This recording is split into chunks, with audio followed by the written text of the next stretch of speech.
Amigas, amigos, muy buenas noches. Estamos en Debate Público.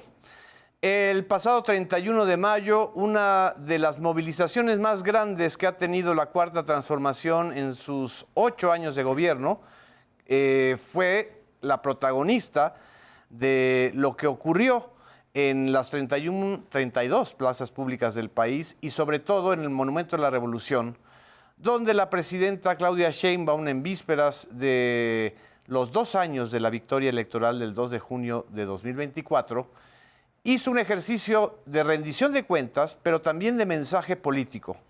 Un mensaje político muy fuerte, muy contundente y muy claro en contra de cualquier intención de injerencia en la vida política o en los procesos político-electorales del país. También hizo la reconstrucción reciente de estos 2 casos que se han unido en la agenda mediática, pero que tienen una naturaleza muy diferente. Por un lado, el caso de los 2 agentes de Estados Unidos que estaban de manera ilegal en el territorio mexicano, operando en Chihuahua, y por otro lado, la petición de extradición de 10 funcionarios de Sinaloa, incluyendo al gobernador con licencia Rubén Rocha Moya. Estos 2 episodios los va hilvanando y nos explicó en la plaza pública lo importante que es no solamente defender la soberanía territorial del país, sino la soberanía también en materia informativa. Quizá por primera vez escuchamos a una jefa de Estado hablando sobre los riesgos de estas nuevas estrategias de manipulación informativa a través de las plataformas digitales, a través del algoritmo y de los medios tradicionales. Y lo fundamental fue este mensaje que ahorita vamos a escuchar en el remate del evento del 31 de mayo. Por eso llamo la atención del pueblo de México. Cuando desde el exterior se dicta quién es culpable y quién no, cuando se busca presionar a nuestras instituciones desde fuera, cuando se normaliza la idea de que otro país puede intervenir en asuntos que solo le corresponden a los mexicanos, ya no estamos hablando de cooperación, estamos hablando de injerencia.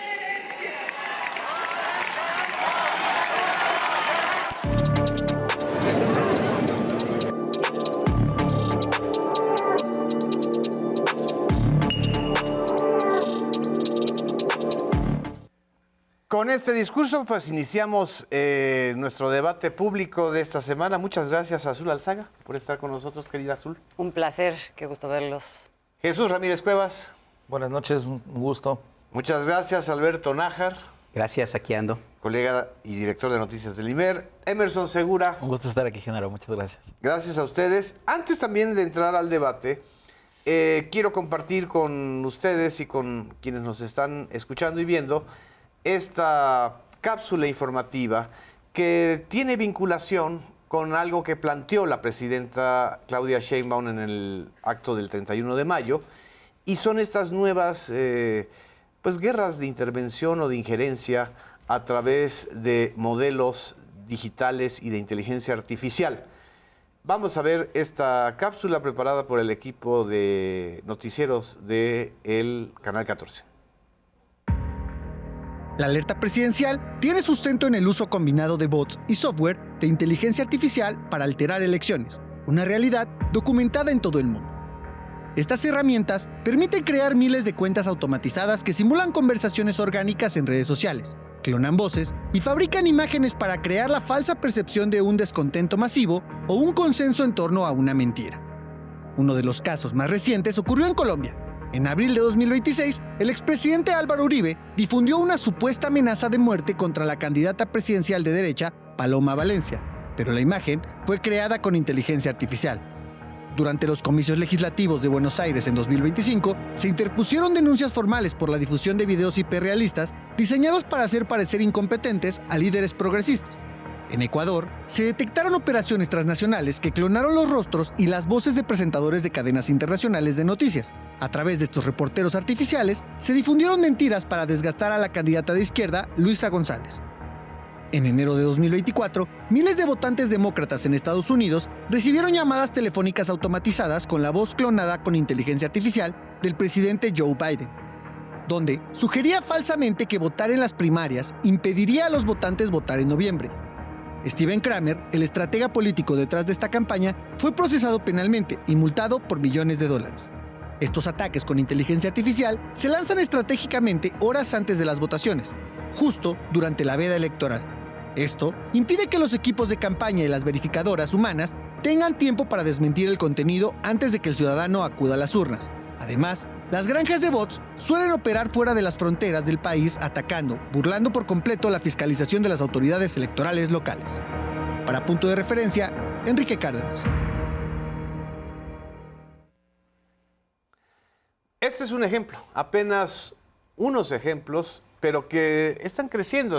Acabamos de ver lo que ocurrió en la contienda de Colombia, lo que está sucediendo con el conteo de los votos y esta empresa privada que tiene la autoridad colombiana para el registro de votantes.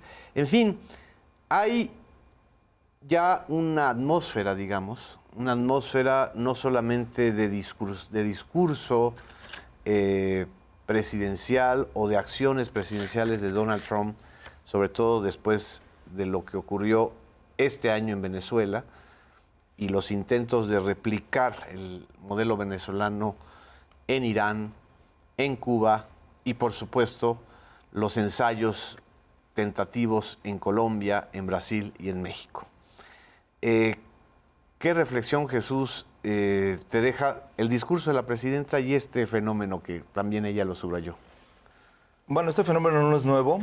Creo que México lo ha vivido de manera más intensa a partir del 2024. Pero ya hay un antecedente. Forbidden y un grupo de periodistas hicieron una investigación contra Cambridge Analytica. Sí. Por aquel escándalo del uso de cuentas de Facebook en las elecciones estadounidenses. 2016. En 2016. Y ahí pudieron comprobar la intervención de este grupo, que era gentes de inteligencia vinculados a la inteligencia inglesa e israelí, que habían intervenido en 130 países, procesos electorales en África, en Asia, en América Latina, para cambiar la opinión pública, para inducir, para atacar con candidatos. En el Brexit. En el Brexit, que fue una de sus elecciones más exitosas, sí, ellos intervinieron. Entonces, esto ya viene siendo, digamos, una estrategia para manipular elecciones, para cambiar, para poner gente afín.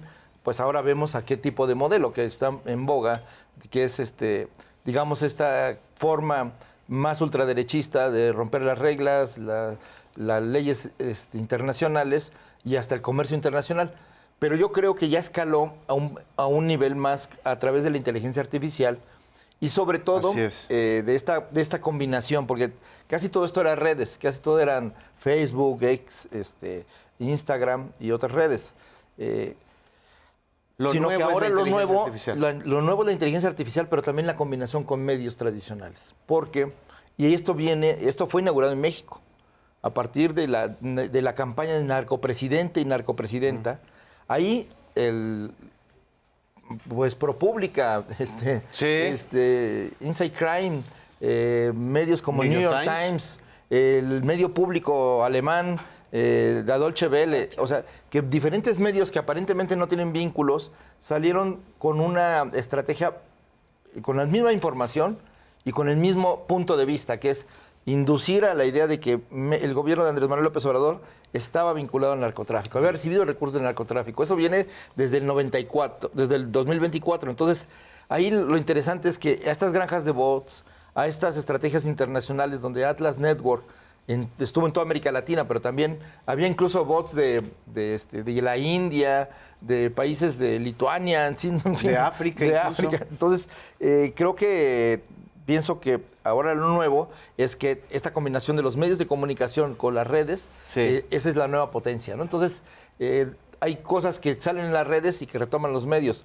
Hay cosas que los medios colocan y que las redes potencian. Entonces ya es una estrategia combinada, pero sí, evidentemente estamos ante esta idea de que, ya lo dijo la primera ministra de Dinamarca esta semana. Exactamente. Las redes, la forma en que las plataformas tecnológicas están utilizando y permitiendo el uso perverso de la inteligencia artificial y de estas noticias falsas es una amenaza para la democracia y para los derechos de los pueblos. Esto lo advierte porque evidentemente estos tecnofeudales, como les llama otro europeo, el exministro de Finanzas de el Grecia. ministro de Finanzas de Grecia, Varoufakis, diciéndoles que, bueno, ellos quieren controlar, la democracia les estorba. Entonces quieren manipular la democracia, quieren que la gente al final decida recortarse sus derechos y sus potestades y que al final desaparezca la soberanía como concepto y como realidad. Ese es el problema que vivimos hoy. Pero aquí hay un ingrediente más, Azul, no sé, y también a la mesa se los planteo. El ingrediente de la combinación, medios digitales, medios tradicionales, las narcoetiquetas que se usaron en México, la inteligencia artificial que se ha ido utilizando en varios procesos electorales para revertir resultados, en el caso de Chile, en el caso de Bolivia, en el caso de Perú también, y en el caso de Colombia. Pero aquí hay un agregado más, que es el modelo venezolano de intervención. Es decir, sí Trump como que en este año dio un paso más adelante, ¿no? Ya no es solamente un golpe blando, es un golpe blando combinado con una idea de extraterritorialidad punitiva total.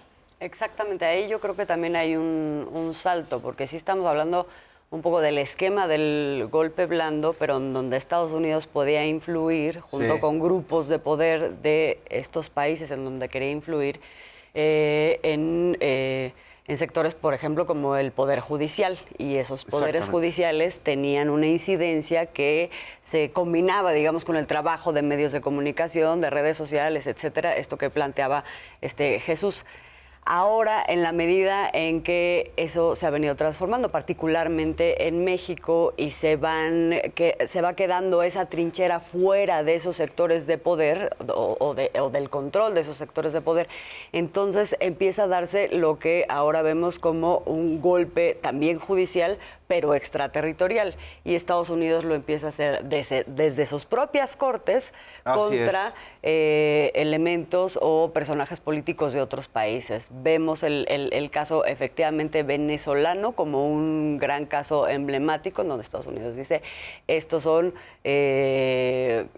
parte del crimen organizado que más nos amenaza en materia de seguridad. El tren de Aragua, ¿no? Cuando el tren de Aragua. El tren de Aragua lo encabezaba Nicolás. Y el cártel de los Sí, y lo asocia con una serie de decretos y de leyes que unilateralmente Estados Unidos dice, me da facultades para actuar extraterritorialmente, y lo hace. Eso es algo, digamos, ese es un salto que, bueno, no habíamos visto de esta manera y que se empieza a implementar primero con Venezuela, y de ahí se detonan una serie de acontecimientos en Venezuela donde de repente, bueno, ahora sí, ya somos amigos y entonces ya puedo validar diplomáticamente lo que llevo años dementando, que es el régimen venezolano, ¿no? Políticamente hablando. Y ahora también descongelo todas estas restricciones que había comercialmente para el petróleo venezolano, nada más que, ¿qué crees? Lo voy a comprar yo, ¿no? O sea, todo esto que se convierte en una especie de cambio de reglas que se permite porque pues cambian las cabezas a partir de esta extorsión que hace Estados Unidos desde sus propias leyes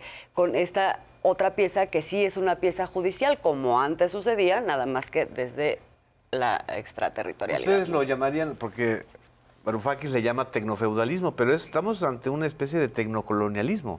Es decir, la combinación de estrategias típicas de coloniaje, de intervención y de sustracción de recursos naturales y de nombramiento de virreyes incluso, con esta parte tecnológica.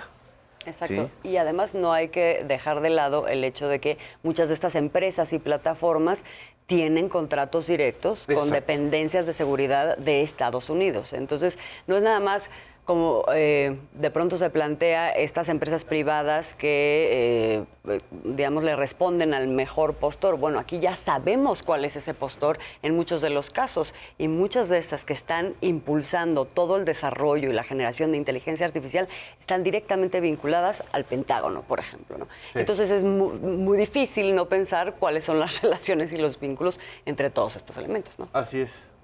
Emerson.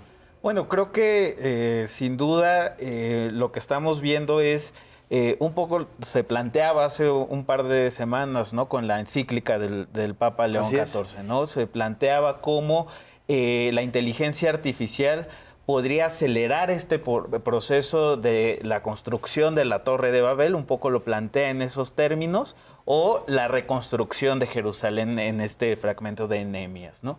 Creo que esa es la reflexión hacia donde vamos y donde la misma encíclica plantea donde los actores principales no son los estados, sino actores privados, ¿no? Y creo que esta combinación de injerencismo en el caso estadounidense, pues vemos los métodos clásicos, ¿no? De intervención en el caso de la sustracción, secuestro de Nicolás Maduro, ¿no? O de intervención a partir de agentes estadounidenses en territorio, o sea que son los mecanismos clásicos del intervencionismo y del injerencismo, sí. Pero eso, digamos que sometido a una lógica privada de estos, digamos, estas grandes empresas a las cuales están sometidas la inteligencia artificial, ¿no?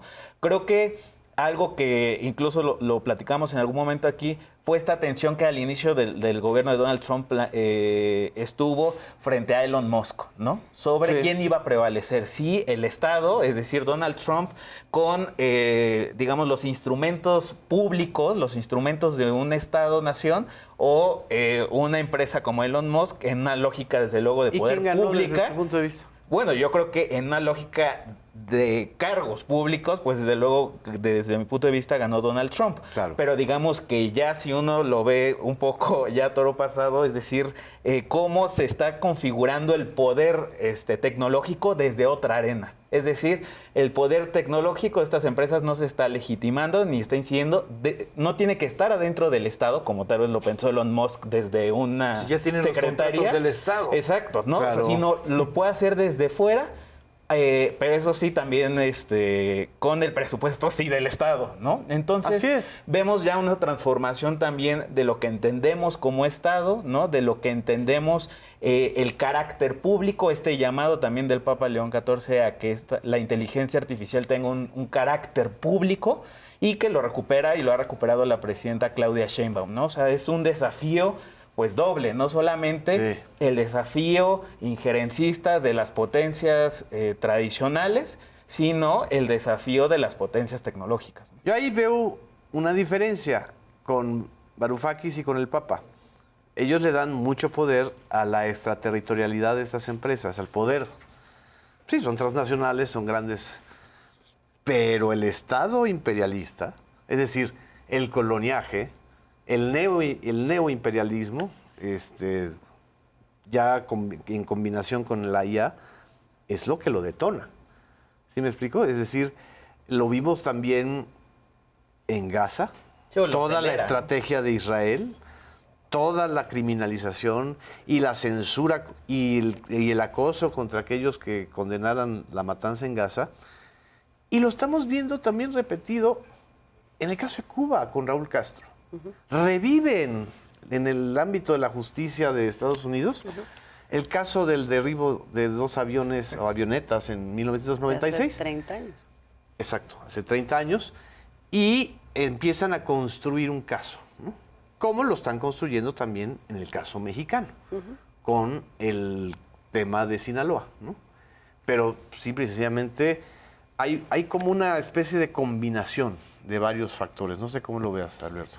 Pues a mí lo que me llama la atención es que estamos, creo, ante las evidencias más claras de la construcción de un nuevo modelo de imperialismo, porque el tradicional habla de lo que ya conocemos, de la intervención de la CIA, por ejemplo, en los últimos años, labores de inteligencia, el provocar la implosión de gobiernos progresistas a partir de la creación de escenarios de narrativa del caos y que forzar que desde adentro con una selección muy precisa de atentados y de estar avivando las tensiones en cada país, provoca que se facilite la necesidad de una mano dura, que es el modelo tradicional. Sí. Aquí el tema es que, y me parece de mucho riesgo, es que esto sí opera, funciona, pero con una enorme dosis de prepotencia y de soberbia y de reto a la existencia misma de el modelo que tenemos de convivencia social. No es para nada gratuito, no es solamente narrativa lo que ha ocurrido en el caso, por ejemplo, de Honduras, donde Donald Trump básicamente dijo, va a ganar, y ganó, y lo ha hecho en otros lugares donde dice, pues o ganan estos o los sanciono. Está aprovechando la misma estructura de dependencia que se ha creado de hace mucho tiempo de naciones menos desarrolladas o pobres de la necesidad de Estados Unidos. Está explotando a los estados fallidos. Acuérdense cómo Estados Unidos teorizaba y pontificaba sobre los estados fallidos. Ahora no. Ahora ya ni siquiera hablan de estados fallidos. Ahora ellos vuelven a los estados fallidos, ¿no? Y lo que me parece todavía de mayor riesgo es que a lo que estábamos acostumbrados era un modelo imperialista donde un estado se imponía a otro. Ahora no sabemos quién se va a imponer, porque Donald Trump, él mismo se ha presentado como un outsider, como alguien que no forma parte del sistema y está operando como tal. Sus colaboradores no forman parte de la estructura política de Estados Unidos, sino que caminan por su propia ruta e inclusive han llegado a plantear hasta la idea de una guerra santa, como es el caso del secretario de Guerra, apelando a los sentimientos pues más, digamos, escondidos de ciertos resquemores históricos. Así es. Entonces, esta combinación a mí me parece que es de mucho riesgo, porque de una u otra manera estamos preparados de alguna forma por la historia a reaccionar y recuperarnos de este viejo imperialismo.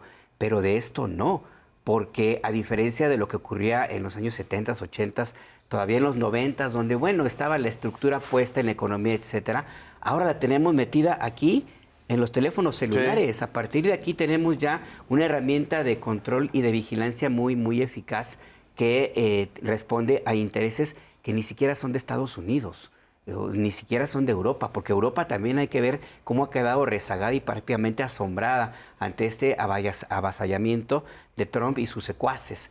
Entonces, a mí me parece que esto tendría que llamar la atención de lo que está en construcción y por eso el valor de un discurso como el de la presidenta Claudia Sheinbaum, que sin ni ambajes dijo claramente, esto está de esta manera, no vamos a irnos con la finta, dijo la presidenta Sheinbaum. Esto se trata de un injerencismo y de ese injerencismo tiene todas estas características. Y en el caso mexicano, pues tenemos también una historia que nos recuerda que el peso que implica el injerencismo militar, económico y la enorme dependencia que tenemos por ser una sola región, en el caso de México y Estados Unidos. Entonces yo creo que esto me parece que sí hay que verlo como el análisis tradicional, pero también no echar al saco roto la posibilidad de que estamos ante el inicio de la construcción de un nuevo establishment mundial. Jesús. Yo creo que además hay un elemento más que lo menciona Alberto, pero que no lo digamos, desarrolló, que es el intervencionismo directo de Donald Trump. Promete $20,000 millones a los argentinos para que voten por Milei. Acto seguido votan por Milei y ya no les aprueban ningún dólar. No sé. Pero ahí no es intervencionismo, eso es más bien fraude, ¿no? Pero es intervencionismo porque estás a punto de votar. Dicen, solo si votan por él va a haber este dinero. Sí. Entonces, ¿qué pasa, por ejemplo, en el Ecuador también parecido hicieron? Entonces, ¿qué hizo ahora en el caso de Colombia? Como tenían la lectura de que si intervenía directamente Donald Trump iba a generar la reacción contraria, o sea, iba a fortalecer a Cepeda. Entonces lo que hizo fue mandar a Noboa, al mandatario de Ecuador, a prometer, a decirles que había acordado con el candidato de la derecha, de la ultraderecha, la reducción y la cancelación de los aranceles entre Ecuador y Colombia. Entonces, lo mismo sucedió en Honduras, que les prometió que iba a apoyar al presidente y si no votaban por él no iba a apoyar a Honduras. El TPS Entonces, fue la está interviniendo directamente él como personaje con el dinero y con, ahora están metiéndose en Brasil. Ayer anuncian un arancel del 25% contra Brasil por esta plataforma que tienen de cobros que es soberana. Ellos tienen su propia plataforma bancaria para poder hacer intercambios financieros electrónicos y a ese le están poniendo el 25% de aranceles para que no la puedan usar. Es un golpe electoral. Además lo hace después de haberse reunido con el hijo de Bolsonaro. Entonces, todo eso tiene es un intervencionismo descarado en los medios, de las redes, del dinero, de las inversiones, del chantaje y pues ya, digamos, personificado en Donald Trump, ¿no? Así es. La pregunta es si esto le está siendo eficaz y si el planteamiento de la presidenta en la plaza pública es la ruta. Ella dice, hay que ir a las plazas, hay que ir a territorio. Pero bueno, vamos a un corte antes de que se nos venga el corte y reflexionamos sobre esto, sobre la respuesta que hay que dar frente a este desafío. No nos dejen, regresamos a Debate Público.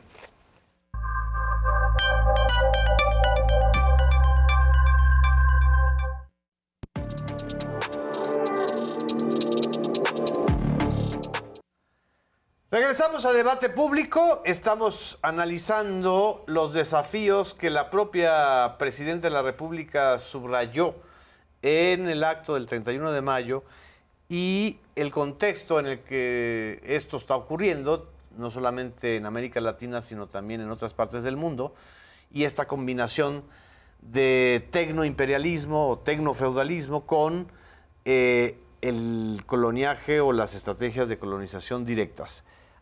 Al final del discurso del domingo 31 de mayo, la Presidenta de la República lanza este exhorto, una forma de llamar a las bases simpatizantes del movimiento de la Cuarta Transformación a enfrentar esto. Vamos a escuchar cómo lo plantea.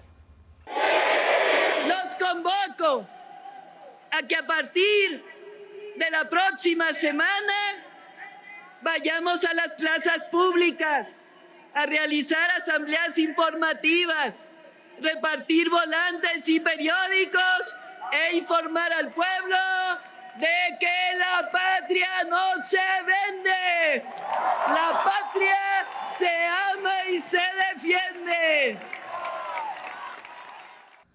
¿Cómo ves, Azul?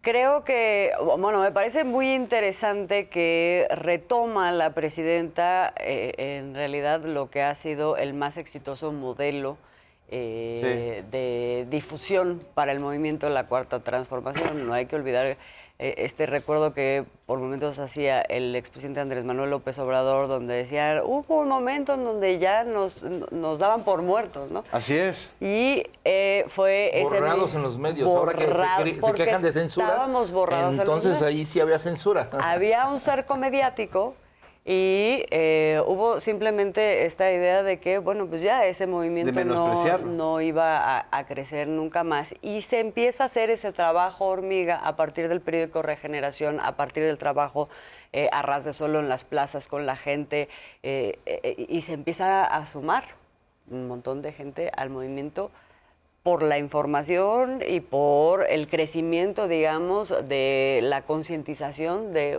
una base social que para nada les pasaba por la cabeza. Digo, esto no es una novedad, pero es algo que la derecha normalmente no hace, ¿no? Justamente la derecha de lo que ha echado mano es de los medios de comunicación con los que tienen una muy buena relación de diversas naturalezas, y ahora a partir del uso de las redes sociales. Son universos que coexisten, pero está demostrado, por un lado, que la conferencia matutina tiene un papel preponderante justamente en su capacidad de contrarrestar ciertas narrativas, y además donde la gente tiene muy identificado que tiene ese papel, y no es una casualidad la cantidad de personas que ven la conferencia desde la administración anterior. Pero la otra parte es recuperar que viéndonos las caras en la plaza pública, en las colonias, en las familias, se haga nuevamente este trabajo hormiga y se haga de manera constante, porque contra eso sí no han podido, y no es una casualidad, digamos, Así la popularidad y la aprobación que sigue manteniendo un gobierno que se encuentra bajo el acoso y el acecho de medios de comunicación nacionales e internacionales y de redes sociales. Todavía Andrés Manuel López Obrador pues llamaba las benditas redes sociales, ¿no? Digamos que hacía esta combinación de ese trabajo de base territorial, de estado por estado, municipio por municipio. Todos sabemos en este país que quizá el único político que ha recorrido todos los municipios y los rincones de la nación ha sido Andrés Manuel López Obrador, pero ahora la situación es distinta. Hay una cosa todavía más tóxica, es decir, esto que eran las alternativas de comunicación están intoxicadas. Ahora, sí quisiera añadir una cosa, porque también ahí el caso de México es muy particular. Sí. Hay una convicción desde la administración pasada y reivindicada por la presidenta Claudia Sheinbaum de que no se va a hacer el esfuerzo a través de intentar censurar, regular cualquier cosa que pueda leerse como una censura o un límite a la libertad de expresión. Aquí tienen que coexistir, digamos, las narrativas, los debates, etcétera, que sigan siendo públicos, nada más que nosotros lo llevamos a la plaza pública.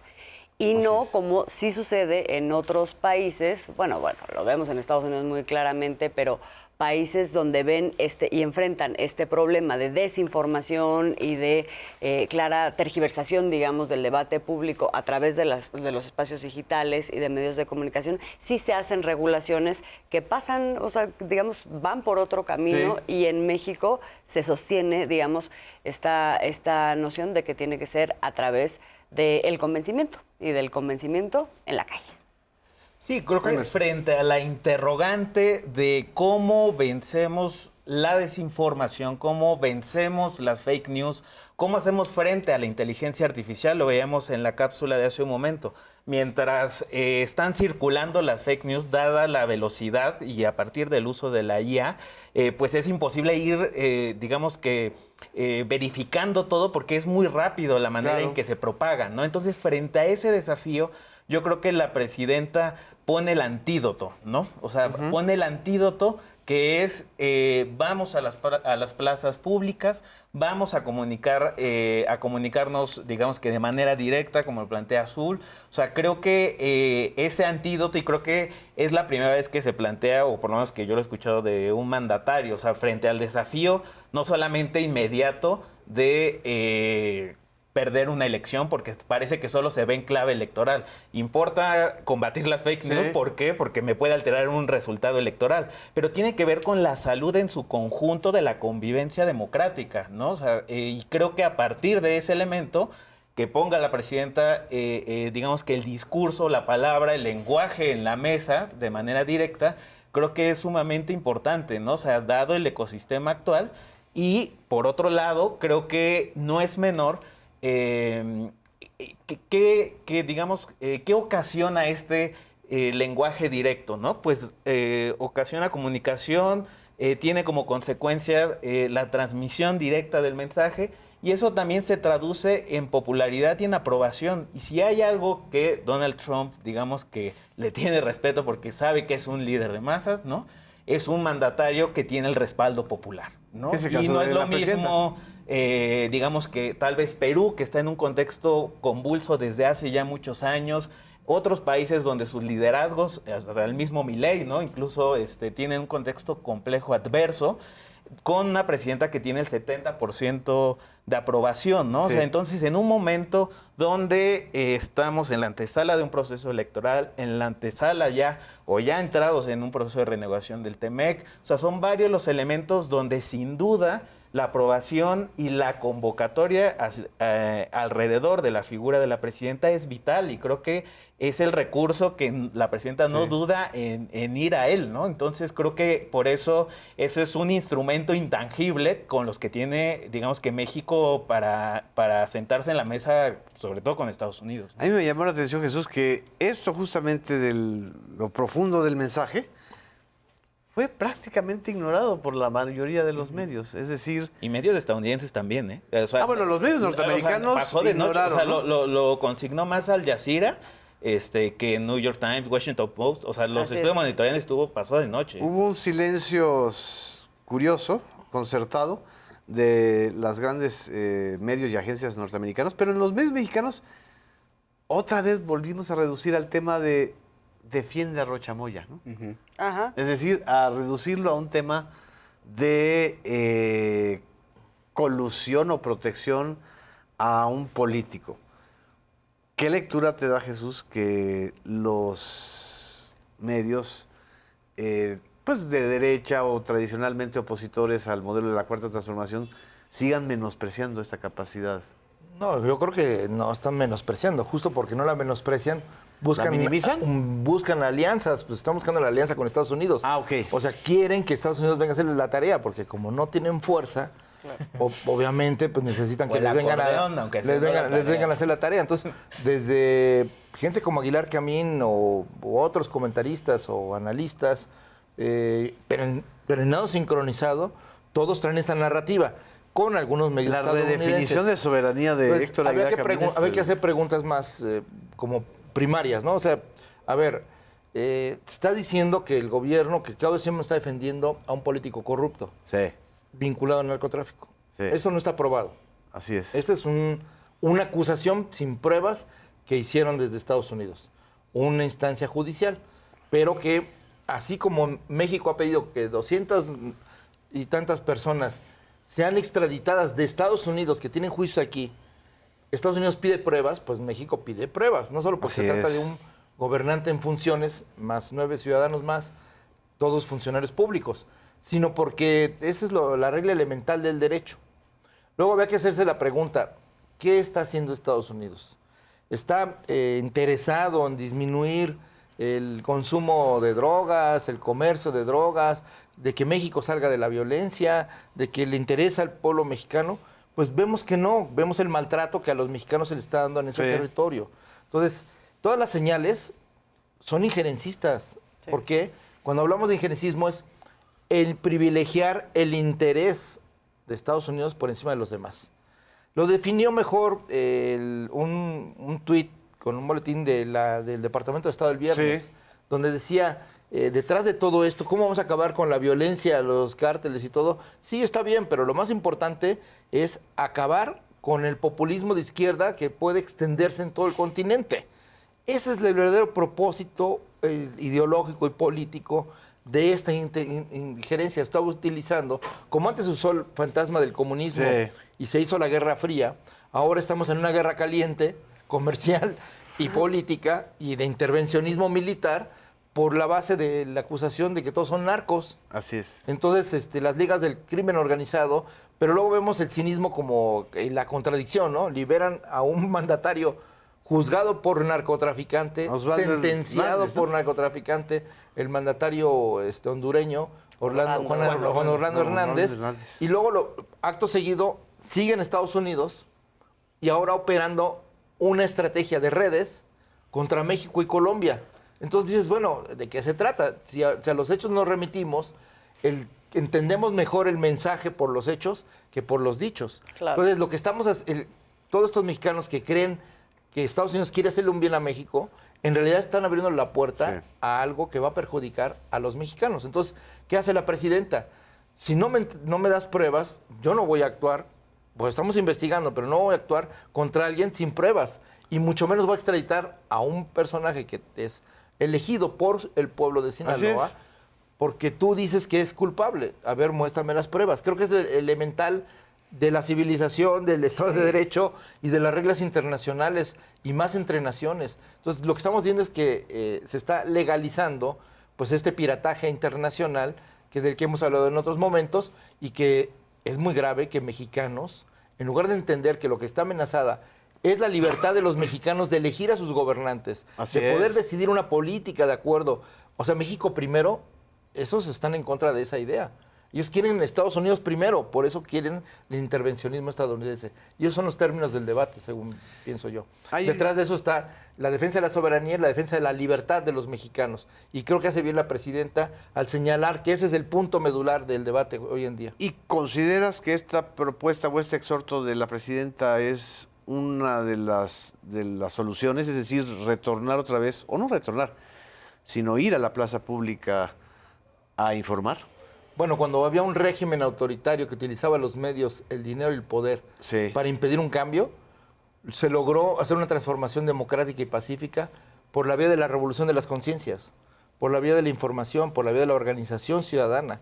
Así se ganó en el 18, en contra de los medios, en contra de todas las posibilidades. Entonces, a eso estamos apelando, a la conciencia de los mexicanos, a su capacidad de organización, porque hoy, pues perdón, hay que decirlo con sus letras, estamos llamados a defender a nuestro país. Claro. Porque hay una intención que no es buena, que puede afectar la vida de hoy y de las generaciones futuras. Entonces creo que es importante hacer esta reflexión.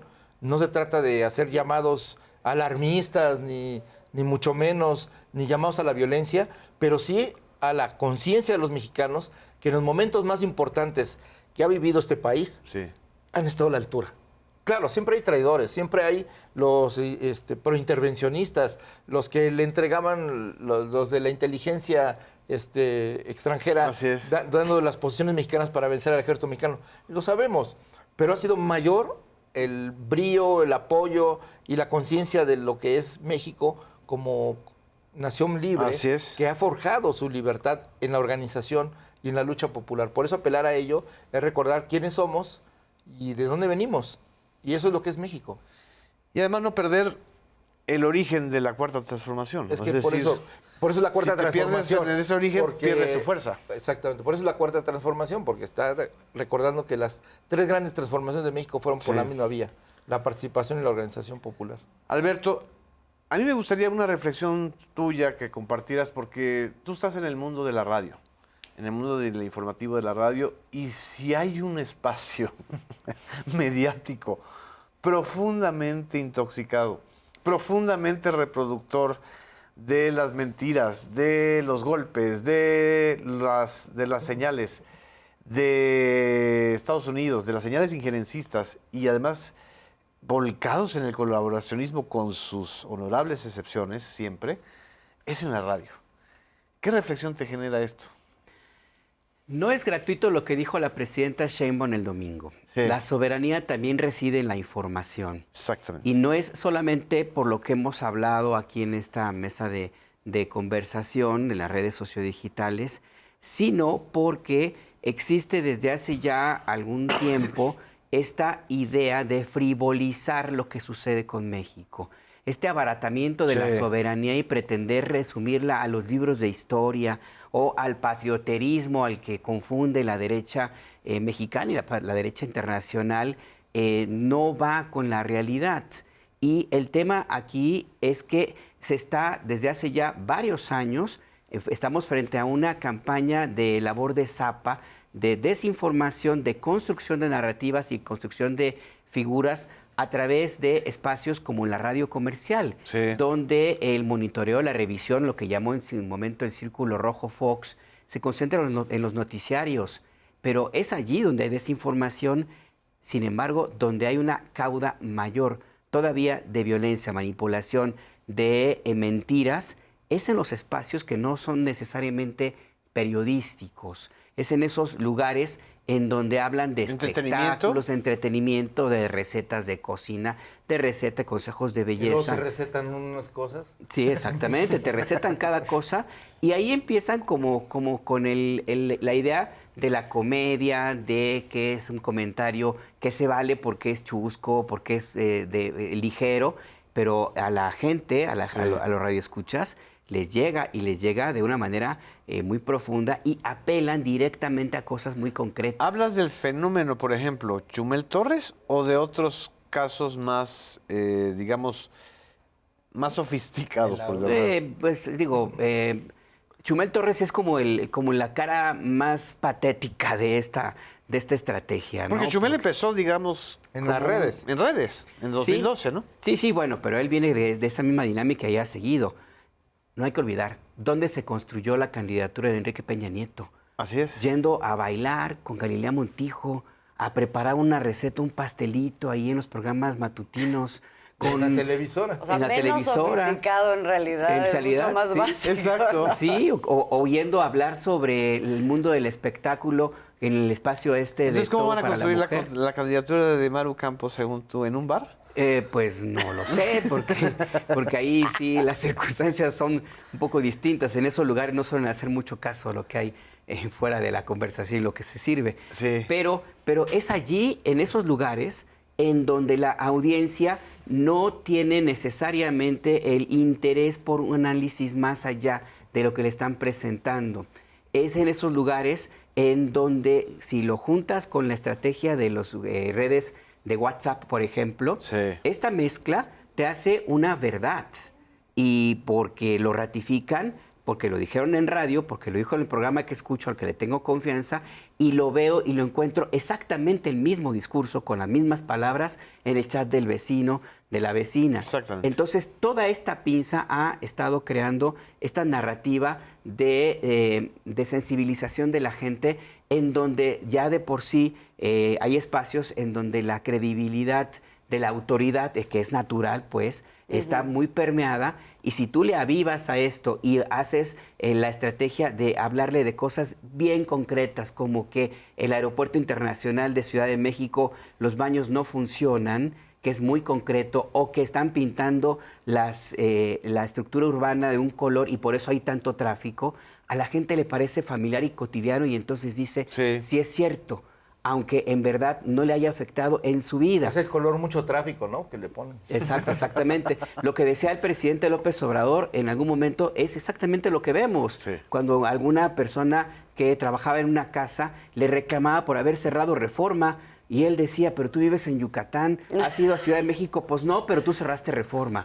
Entonces, eso que a la gente se le queda, es ahí donde se construye esta narrativa que al momento de tomar una decisión, pues influye.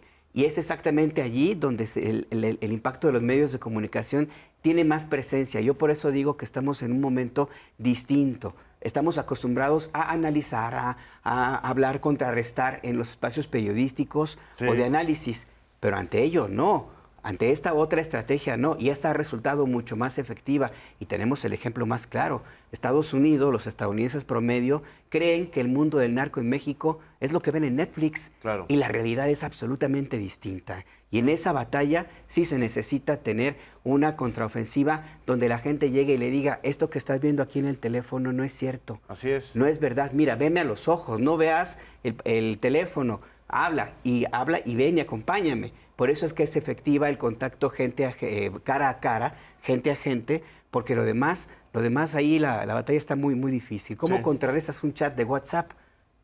Está complicado.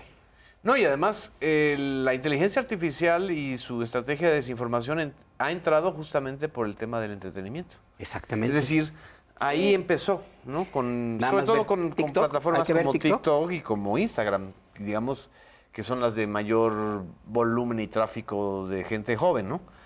El problema es... Por eso ahora ya las embajadas de Estados Unidos en el mundo están contratando youtubers, tiktokeros y todo para que comuniquen en esos términos sus mensajes y defiendan al gobierno de Estados Unidos. Lo mismo lo están haciendo para atacar a los gobiernos. O contratan conversaciones gente ligeras, porque sí hay una batalla cultural que está cargada de creencias, que se multiplican y que de pronto aterrizan en una noticia justamente que puede ser una mentira o lo que sea, pero que valida esa creencia, ¿no? O sea, todos el sistema de valores basado en racismo, en individualismo, en esta idea de que lo público es corrupto, es ineficiente, contra lo privado que es honesto. Bueno, ya Trump acabó con esa idea de lo privado como honesto, como eficiente, como racional, como legal. Y más desde espacios corporativos en donde tienen además relación contractual con ciertas marcas, donde todo el tiempo están validando el valor de lo privado sobre lo público, ¿no? No, yo creo complicado. que antes, nos quedan 4 minutos, yo creo que hubo un salto cualitativo en el uso de la inteligencia artificial masiva en México a raíz de lo del Mencho. Es decir, a raíz del abatimiento del líder del cártel Jalisco Nueva Generación, y esta proliferación que creo que era como una especie de tsunami, yo así lo percibí, de imágenes y de versiones absolutamente falsas. Y absurdas. Y absurdas, pero que sí lograron calar, ¿no? O sea, como un salto cualitativo y cuantitativo. Y creo que en ese sentido la presidenta también, aunque no hizo mención a ese episodio del 2 de febrero de este año, es un salto cualitativo. Más de 1,000 millones de mensajes. Así es. Y una gran cantidad de noticias inventadas, de imágenes fabricadas, queriendo hacer ver que México estaba bajo incendio, ¿no? Que estaba incendiado y que estaba insurrecto. Sí. Entonces, que Guadalajara y Puerto Vallarta estaban... Sí, ¿por qué Puerto Vallarta? Pues porque ahí llama la atención, hay muchos estadounidenses. Así es. Y es un puerto que sí identifican en el común de los estadounidenses como un destino mexicano donde van muchos estadounidenses. Entonces, así es. Ahí donde van a vacacionar, ahí ya está el horror. Entonces, yo creo que, bueno, para empezar, además de la inteligencia artificial, hay como toda esta construcción de una narrativa que ya, miren, es que ya ni siquiera se dan cuenta, ya es inconsciente los comunicadores cómo ya han introyectado toda esta narrativa. Sí. Un episodio, está Roy Campos entregando sus encuestas en un programa de Radio Fórmula con Susana Oresti, y entonces está viendo la periodista las encuestas, dice, hombre, ya rebasó Donald Trump a Claudia Sheinbaum en simpatías en México, y le dice, estás viendo al revés la encuesta. La encuesta es 60% de rechazo, decir. no de aceptación. Y entonces hace una mueca de, uy, no, pero porque ese es su o sea, estaba fascinada por el número que había visto. Así están todos estos comentaristas, así están todos los presentadores, están fascinados con la intervención estadounidense de WhatsApp, y están diciendo que hay ya un narcogobierno y entonces todos son narcos y todos, pero no se dan cuenta que en el fondo este es un ataque contra México. Exacto. Y el reproducir esa narrativa es contra el país, no es contra un partido, no es contra el gobierno en sí. Es porque le están dando el aval y la legalización de intervenir en nuestro país. ¿Lo hacen por convicción o lo hacen por interés o por línea, desde tu perspectiva? Pues yo creo que hay una combinación de una parte de aspiracionismo, sí, una parte de ser pro-yanquis, o sea, les gustaría ser estadounidenses.